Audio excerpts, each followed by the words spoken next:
पूरे देश में लोकसभा का चुनाव काफ़ी नज़दीक है। तमाम पार्टियां अपने अपने प्रत्याशी को उतारकर चुनाव मैदान में मजबूती के साथ चुनाव लड़ने के लिए अपने प्रत्याशियों को भेज चुकी है।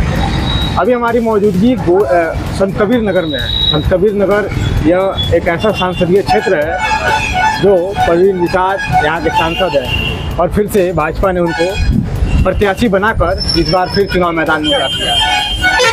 हमारे साथ एक प्रत्याशी हैं प्रगति समाज पार्टी के, यह भी चुनाव मैदान में उतर चुके हैं और तमाम अपने समर्थकों के साथ जनता के बीच जा रहे हैं और प्रचार प्रसार कर रहे हैं। सबसे पहले बहुत बहुत स्वागत आपका। नमस्ते। क्या माहौल लग रहा है, सबसे पहले ये बताइए। माहौल बहुत बढ़िया हेलमेट का है। अब की बार हेलमेट विजय होगा, धीरज श्रीवास्तव विजय होंगे। 4 मई के रिजल्ट आएगा, सबके सामने रहेगा, सभी लोग देखेंगे। 4 जून को 4 जून को। एक सवाल ये करेंगे, वर्तमान में सांसद है परवीन निषाद, क्या उनसे कुछ नाराजगी है आपको? उनसे हमारी जनता उनसे बहुत नाराज है, उनसे बहुत खफा है। पार्टी से नहीं नाराज है, उनके उम्मीदवार से, पार्टी के उम्मीदवार से नाराज है। उन्होंने 5 साल में जनता को मुंह दिखाया ही नहीं, काम की बात ही छोड़ दीजिए, कोई काम उन्होंने नहीं किया। अच्छा, खासकर युवा हैं, चुनाव मैदान में उतर चुके हैं, इससे पहले भी कभी चुनाव मैदान में उतरे हैं? चुनाव में हम 2022 में हम चुनाव लड़े थे आपके आजमगढ़ सदर से। उपचुनाव जब हुआ था वहाँ से हम लड़े थे और चौथे नंबर पे थे आजमगढ़ में। इसलिए पार्टी ने कहा तुम अपने एरिया से लड़ो, अपने गांव से लड़ो। तो हमने फिर अपने एरिया से लड़े, अपने गांव से लड़ा। संत कबीर नगर से चुनाव लड़ना है, क्या प्रमुख मुद्दे हैं, क्या आपको लग रहा है? प्रमुख मुद्दा यही स्वास्थ्य, शिक्षा, रोजगार, यही सब। स्वास्थ्य, शिक्षा, रोजगार और भ्रष्टाचार है। भ्रष्टाचार की आप बात कर रहे हैं। एक तरफ प्रदेश में भी भाजपा की सरकार है, केंद्र में भी है, और लगातार वो एक दावा कर रहे हैं कि हम हर जगह महिलाओं को सुरक्षित रख रहे हैं और हर विभागों में जो है भ्रष्टाचार को कम कर रहे हैं। तो आप इसको किस तरीके से देखते हैं? नहीं, भ्रष्टाचार कम नहीं कर रहे हैं। जो अधिकारी पहले थे 100 रुपया में काम करते थे, आज वो 1000 रुपये लेके काम कर रहे हैं। कह रहे हैं हम अपने नौकरी पे खेल के काम कर रहे हैं आपका। आज ये भावना हो गई, तो भ्रष्टाचार तो बढ़ गया ना। अच्छा, मोदी जी एक तरफ 400 पार की गारंटी दे रहा है, क्या आपका भी एक समर्थन मोदी जी को जाएगा? नहीं, मोदी जी 400 का दे रहे हैं, ये उनका मैं गुरूर और घमंड बोल रहा है। 400 सीट का कोई मतलब है नहीं है। अगर ये 200 सीट पा जाए, जान लीजिए बहुत भाग्यशाली। अपनी सरकार बना ले केंद्र में, तब भी जान लीजिए बहुत भाग्यशाली। अच्छा, जो सांसद जी यहाँ के हैं, उनके पिताजी बड़े नेता हैं संजय निषाद, क्या उनका कभी इस क्षेत्र में ऐसा नहीं रहा कि उनके माध्यम से वो कैबिनेट मंत्री है, कभी ऐसा विकास हुआ हो जिससे जनता खुश हो? ना, इनसे बाप बेटे से कोई खुश नहीं है।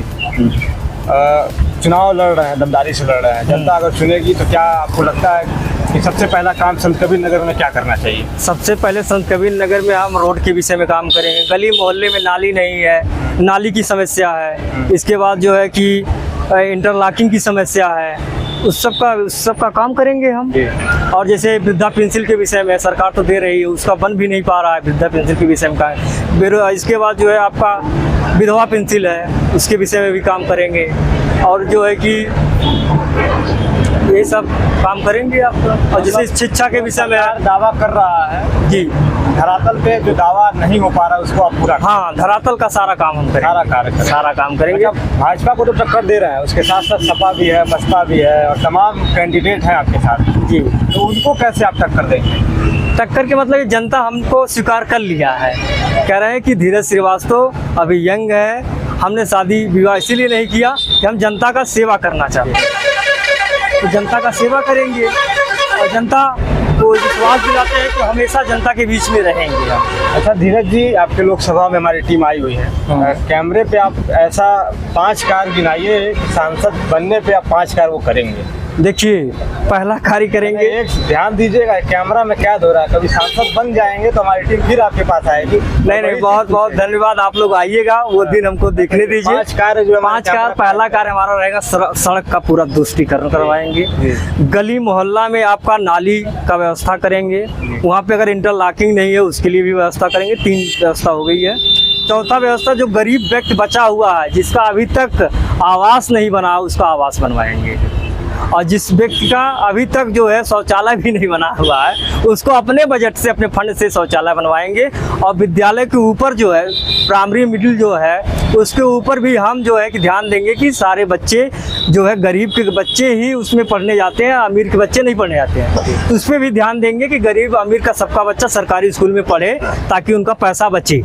चलिए, बहुत आपका स्वागत है और धन्यवाद देंगे आपको कि आपने अपना समय निकाल कर हमारे टीम के साथ बात आपको भी। तो हमारे साथ धीरज जी थे, जिसका साफ तौर पर कहना है कि जो सरकार बड़ी बड़े दावे कर रहे हैं और जो दावे धरातल पर नहीं हो पा रहे हैं, अगर जनता मुझे संत कबीर नगर से चुनती है तो उस कार्यों को पूरा करेंगे। वैसे ही हम तमाम प्रत्याशियों से मिलाते रहेंगे और आपको उनके विकास कार्यों के साथ साथ वो आगे सांसद बनने के बाद क्या करना चाहते हैं उसको भी दिखाते रहेंगे। तब तक के लिए जय हिंद।